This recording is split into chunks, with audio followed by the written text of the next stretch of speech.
सबसे पहले जिस मेथड का यूज किया जाता था दैट इज पेसिंग या स्टेपिंग। इसका मतलब क्या होता है? कदम गिनना, कदम गिनकर डिस्टेंस मेजर करना, इसे बोलते हैं पेसिंग या स्टेपिंग। तो मैंने डिस्टेंस मैंने देख लिया 10 कदम है, और ये माना जाता था एवरेज एक मैन का जो एक स्टेप है वो 2.5 फीट होता है या 80 सेंटीमीटर होता है। तो अगर मैं 10 कदम चली, 10 मेरे स्टेप्स चले, तो उसका मतलब क्या होगा? 10 स्टेप्स का मतलब क्या होगा? 10 मल्टीप्लाई बाय 80 सेंटीमीटर, 800 सेंटीमीटर ये वैल्यू होगी। तो हम यहाँ से अप्रॉक्सीमेट वैल्यू निकालते थे। ठीक है, अब अगर आप गलती से 2-4 कदम भूल गए, नंबरिंग आपकी गलत होगी, तो उस रीडिंग में गलती आ जाएगी, मेजरमेंट में कुछ ना कुछ एरर आ जाएगा। सोचो 10 की बजाय आपने 12 बता दिए, तो कितनी बड़ी गलती है ये, है ना। अब उसके बाद फिर कुछ एडवांसमेंट की गई, सुनिएगा, यहां से क्वेश्चन आते हैं, ध्यान से सुनना। फिर बना पैसोमीटर। पैसोमीटर कैसे याद रखेंगे? ये हिंदी मीडियम वालों को भी पैसोमीटर ही याद रखना पड़ेगा। पैसों को याद रखना है पेसिस से, और पेसिस का मतलब होता है स्टेप्स। फिर हमने सोचा जो हम मैनुअली कदम गिन रहे हैं, हम कुछ ऐसी चीज बनाते हैं जो अपने आप स्टेप्स काउंट कर दे। हमने बनाया पैसोमीटर। पैसोमीटर कैसा होता है? Instrument shape like a stop watch, जिसे हम लोग पॉकेट में भी कैरी कर सकते हैं। अगर आप उसे अपनी लेग में बांधोगे, जैसे आप अभी अगर कोई स्मार्ट वॉच पहनते हैं, तो आपको पता है ना, अगर हम अगर ज्यादा महंगी वाली नहीं है, तो आप उस स्मार्ट वॉच को जब ऐसे अपने हाथ को ऐसे भी मूव करोगे तो वो आपको स्टेप्स बता देगी, पर आपने स्टेप तो लिया नहीं, वो आपकी हैंड मूवमेंट भी कैप्चर कर लेगी। सो फॉर बेटर एक्यूरेसी आप अगर इस पैसोमीटर को अपने लेग से अटैच करोगे, तो वो एक्चुअल में कितने पेसेस है वो गिन देगा। तो जो ह्यूमन एरर आ सकता था उसको हमने कम कर दिया। तो पैसोमीटर क्या करता है? ये काउंट करता है नंबर ऑफ स्टेप्स, डिस्टेंस नहीं बताएगा। इसमें वैल्यू लिखी आ जाएगी, 12 स्टेप, 50 स्टेप, 150 स्टेप वैल्यू आ जाएगी। तो डिस्टेंस कैसे निकालेंगे? एक एवरेज पर्सन का 1 स्टेप कितना होता है? 80 सेंटीमीटर, वहां से मल्टीप्लाई करके फिर से निकाल लेंगे। तो हमने इस चीज को एलिमिनेट कर दिया, जो एरर पहले आ रहा था, अपने आप गिनकर याद रखने वाला। अब और एडवांसमेंट की, हमने बनाया पेडोमीटर। पेडोमीटर क्या करता है? अब जो आप खुद से कैलकुलेट कर रहे थे, मैम हमने स्टेप्स गिन लिए, स्टॉप वॉच में हमारे स्टेप्स लिखे आ रहे हैं, 50 आए तो 50 मल्टीप्लाई 80 कर दिया, डिस्टेंस पता चल गया। अब डिस्टेंस को मल्टीप्लाई भी ना करना पड़े, एक और चीज बनी पेडोमीटर। पेडोमीटर क्या बताएगा? आपको दोनों चीजें बता देगा। है ये पैसोमीटर के जैसा ही, पर ये आपको डिस्टेंस बता देगा आपने कितना मेजर किया। और जिस पर्सन ने इस पेडोमीटर को कैरी किया होगा, वो उस पर्सन के एक स्टेप्स के हिसाब से, जैसे मेरा हाइट के हिसाब से मेरा एक स्टेप अलग हो सकता है, किसी और की हाइट के हिसाब से उसका एक स्टेप अलग हो सकता है, तो ये उसके अकॉर्डिंग एडजस्टमेंट कर लेगा। और आपको पेडोमीटर क्या वैल्यू बताएगा? Distance measured, total distance calculate करके बता देगा। ये स्टेप्स नहीं बता रहा, डिस्टेंस डायरेक्टली कैलकुलेट करके बता दे रहा है। तो डिफरेंस क्या है? सबसे पहले पेसिंग, हमने कदम गिनकर स्टार्ट किया काम करना। पैसोमीटर, जिससे हम लोगों को नंबर ऑफ स्टेप्स बताएगा, हमें डिस्टेंस निकालना पड़ेगा।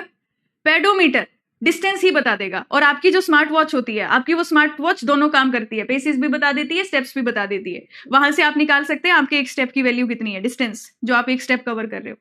इसके बाद आता है ऑडोमीटर। इसका शायद आपने नाम सुना होगा, जो व्हीकल्स में भी होता है। अब ऑडोमीटर क्या करेगा? ये भी डिस्टेंस बताता है। अब कैसे बताता है, इसका थोड़ा सा कॉन्सेप्ट अलग है। देखिए, ये ऑडोमीटर को समझने के लिए मान लीजिए जैसे अब मैं सर्वे कर रही हूँ, अब गाड़ियों को भूल जाते हैं, व्हीकल्स को भूल जाते हैं। मैं जब सर्वे कर रही हूँ तो एक इस तरीके का अरेंजमेंट है, एक व्हील आपको यहाँ पर इस अरेंजमेंट में दिख रहा है, और यहाँ पर एक हैंडल है। अब जब मुझे डिस्टेंस मेजर करना है ना, तो मैंने इस व्हील को ए पॉइंट से बी की तरफ चलाकर ले जाना है। इसमें आपको यहाँ पर एक डिवाइस दिख रही है, ये डिवाइस मुझे क्या बताएगी?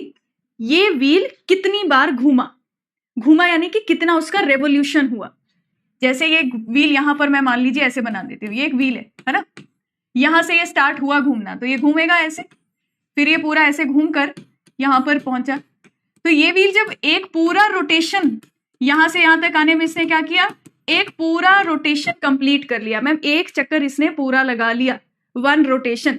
जब ये एक रोटेशन, एक बार पहिया घूमेगा, तो ये कितना डिस्टेंस आगे चलेगा? 2πr, जितना इसका सरकमफ्रेंस होगा व्हील का।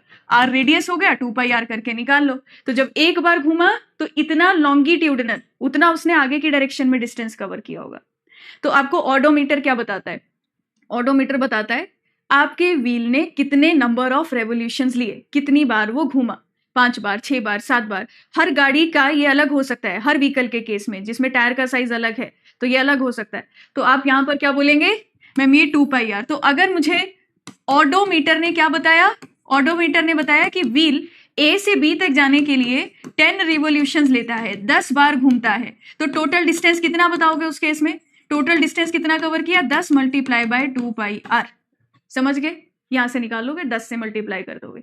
तो ऑडोमीटर इस प्रिंसिपल पर बेस्ड है। चलो ऑडोमीटर पता चल गया सब लोगों को। अब इसके बाद नेक्स्ट चीज इज चेनिंग। अब ऑडोमीटर के केस में प्रॉब्लम पता कहाँ निकल कर आती है, अगर तो सरफेस फ्लैट है, बिल्कुल फ्लैट सरफेस है, जैसे आप रूम पर चलाओ, यहां से यहां तक, इस वॉल से इस वॉल तक डिस्टेंस निकालना है, तो प्लेन है नीचे का सरफेस, तो व्हील आसानी से घूम जाएगा। लेकिन मैम अगर सरफेस ना थोड़ा सा ऐसा है, तो जो नंबर ऑफ रिवोल्यूशंस हम काउंट करेंगे ना, उसमें कुछ ना कुछ गड़बड़ हो सकती है। अगर आपका सरफेस जो है वो फ्लैट नहीं है, वो अंड्यूलेशन है, तो उस केस में जो जितना रेवोल्यूशन वो घूमा और जो रिपोर्ट किया, इसमें एरर आ सकता है। तो यहाँ के लिए ज्यादा अच्छा नहीं माना जाता, इसको बेटर माना जाएगा सिर्फ फ्लैट एरियाज के लिए। अब इसके बाद अगली चीज क्या है जिससे हम डिस्टेंस मेजर करेंगे, अभी हम इस चैप्टर में सीखेंगे, दैट इज चेन और टेप। कॉलेज में शायद देखी होगी चेन, जिसने कॉलेज में चेन नहीं देखी, आप लोगों ने टेप देखी होगी। एक तो जो कपड़े सिलाई करते हैं उनके पास, आपके घर पे भी होगी, या अगर कभी घर पे कोई काम चलाया होगा, वो स्टील वाली टेप देखी होगी जिससे हाइट मेजर किया करते थे बचपन में। तो टेप तो सबने देखी होगी। तो हम चेन और टेप से भी किन्हीं दो पॉइंट्स के बीच डिस्टेंस मेजर कर सकते हैं।